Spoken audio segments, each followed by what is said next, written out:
Delhi high court के कटघरे में दोस्तों ईडी दोषी पाया गया है और साथ ही कई सवाल भी खड़े कर दिए हैं कि क्या ईडी देश की जनता को परेशान कर रहा है। क्या ईडी बिना जांच पड़ताल किए ही ईडी जो है पीएमएलए का सेक्शन 50 जिसमें ईडी कभी किसी को भी रिमांड में ले सकता है उसका दुरुपयोग कर रहा है। क्या ईडी अपने हक का अपने पावर का गलत इस्तेमाल करने में लग गया है। देश की जनता पर पीएमएलए का लगातार गलत इस्तेमाल कर रहा है। क्या मोदी जी के इशारों पे ईडी सच में नाच रहा है।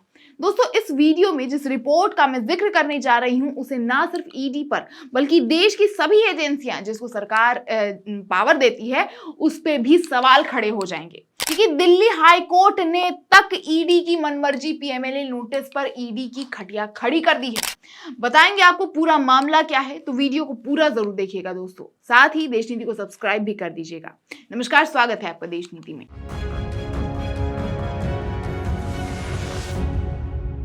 देश नीति, केवल सच्ची और पक्की खबरें। विपक्षी, किसान, गरीब, डॉक्टर्स, सब पे मोदी जी की ये जांच एजेंसियां आजकल आए दिन रेड्स करते रहती है, लेकिन किसी पे भी जल्दी सबूत इकट्ठा नहीं कर पाती है।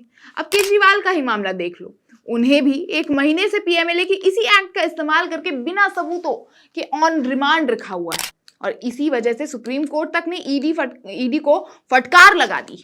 पीएमएलए के सेक्शन 50 का गलत इस्तेमाल इस बार दोस्तों ईडी को लेकिन काफी भारी पड़ रहा है और ईडी के रेट्स और इलेक्टोरल बॉन्ड्स का किस्सा तो आपने पहले ही सुन रखा है और नहीं सुना है तो देश नीति के चैनल पर आपको सारी खबरें मिल जाएंगी। वहीं दिल्ली हाईकोर्ट में दोस्तों ईडी की पोल पट्टी खुल गई है और साथ में उनके द्वारा पीएमएलए का गलत इस्तेमाल भी पकड़ा गया है। लाइव लॉ के द्वारा संचालित इस खबर को पढ़िए। लिखा है, दिल्ली हाईकोर्ट ने हाई हैंडेड एक्ट के लिए ईडी को फटकार लगाई। कहा कि वो उन निजी नागरिकों के खिलाफ धारा 50 पीएमएलए लागू नहीं कर सकते हैं जो सस्पेक्ट भी नहीं है। दिल्ली हाईकोर्ट ने ईडी को ऐसे ही पीएमएलए के गलत इस्तेमाल पे खूब फटकार लगाई है दोस्तों और कहा है कि एक जांच एजेंसी के रूप में यह कानून के शासन से बंधी हुई है और इसे आम नागरिकों के खिलाफ शक्तिशाली कार्यवाही के रूप में नहीं देखा जा सकता है जो सस्पेक्ट भी नहीं है। कानून और अदालतों के प्रति जवाबदेह एक एजेंसी के रूप में ईडी खुद को शक्तियां नहीं सौंप सकती। वो खुद को इतना शक्तिशाली नहीं समझ सकती कि किसी पे भी केस ठोक दे, किसी पे भी बिना जांच पड़ताल किए उस पर पीएमएलए का सेक्शन 50 ठोक दे। दोस्तों दिल्ली हाईकोर्ट ने ये सख्त टिप्पणियां 30 अप्रैल को बिजनेसमैन अमित कात्याल द्वारा दायर याचिका में पारित एक आदेश में की, जिसमें उन्हें दी गई जमानत में अवधि बढ़ाने की मांग की गई थी। अमित कात्याल पर रेलवे नौकरियों के लिए जमीन घोटाले के सिलसिले में पूर्व रेल मंत्री लालू प्रसाद यादव के परिवार के सदस्यों के साथ लेन देन करने का आरोप और 9 अप्रैल को गुड़गांव के मेदांता अस्पताल में उनकी बैरिएट्रिक प्रक्रिया के लिए सर्जरी हुई थी, जिसपे कात्याल के वकील ने ईडी द्वारा अपोलो और मेदांता अस्पताल के डॉक्टर्स के बयान दर्ज करने पर कड़ी आपत्ति जताई। जी दोस्तों, आरोपी तो जो है सो है ही, उसका इलाज करने वाले डॉक्टर्स पर भी ईडी जो है पीएमएलए का सेक्शन 50 लगाकर उससे पूछताछ करती है, जो कि 5 फरवरी 2024 को अंतरिम जमानत मिलने के बाद उनका इलाज कर रहे थे। यह तर्क दिया गया है कि न केवल धारा 50 पीएमएलए के तहत जो कार्यवाही का उल्लंघन हुआ है, बल्कि साथ में चिकित्सा उपचार की गोपनीयता में भी घुसपैठ की गई है, जो एक आरोपी का मौलिक अधिकार है। हालांकि कोर्ट ने कात्याल के अंतरिम जमानत बढ़ाने से इनकार कर दिया, लेकिन दिल्ली हाईकोर्ट ने ईडी को इस करतूत पर खूब सुनाया है।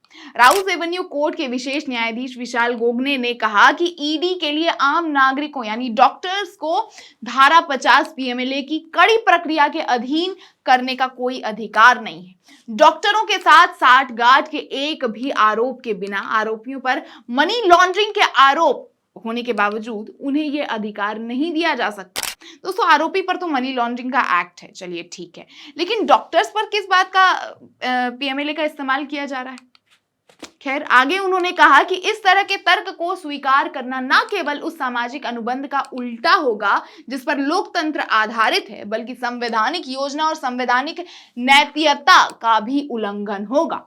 कानून और अदालतों के प्रति जवाबदेह एजेंसी के रूप में ईडी अपने अधिकार अपने पास नहीं रख सकती, जबकि एक सरकारी एजेंसी से भी नागरिक अधिकारों का समर्थक होने की उम्मीद की जाती है।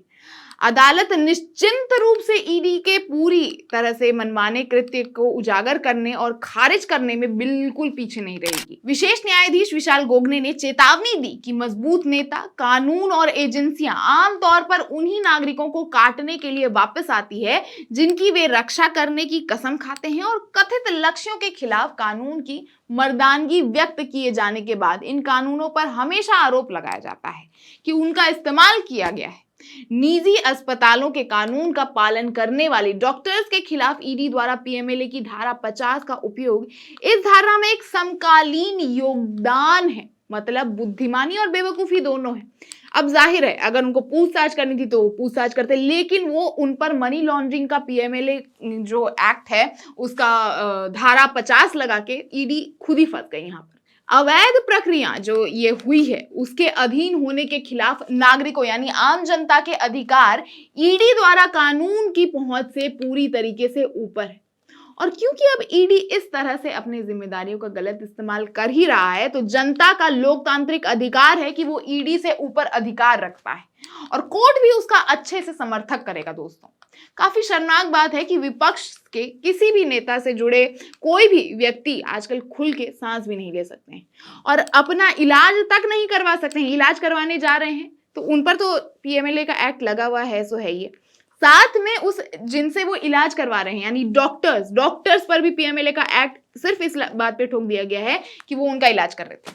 मतलब तुम मर जाओ लेकिन तुम्हें जमानत तो छोड़ ही देनी चाहिए, उसकी उम्मीद। और जैसा कि अरविंद केजरीवाल के मामले में भी अभी खबर सुनने को मिली थी कि उन्हें इंसुलिन तक उपलब्ध नहीं करवाया गया था उनके हालत खराब होने के बावजूद।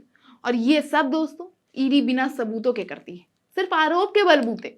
और सोचिए अगर यह आरोपी ने कुछ गलत नहीं किया हो तो। बाकी आप क्या कहना चाहेंगे दोस्तों ईडी के इस रवैये पे? अपने विचार हमें कमेंट बॉक्स में जरूर बताएं और वीडियो पसंद आए तो लाइक और शेयर भी करें। बाकी ऐसी और खबरों के लिए देखते रहेंगे देश नीति। चैनल को सब्सक्राइब करें, अपना प्यार दें, थैंक्स ऑप्शन का इस्तेमाल कर हमें सहयोग करें। बाकी देखते रहें सच्ची और बेबाक पत्रकारिता, देखते रहें देश नीति। धन्यवाद।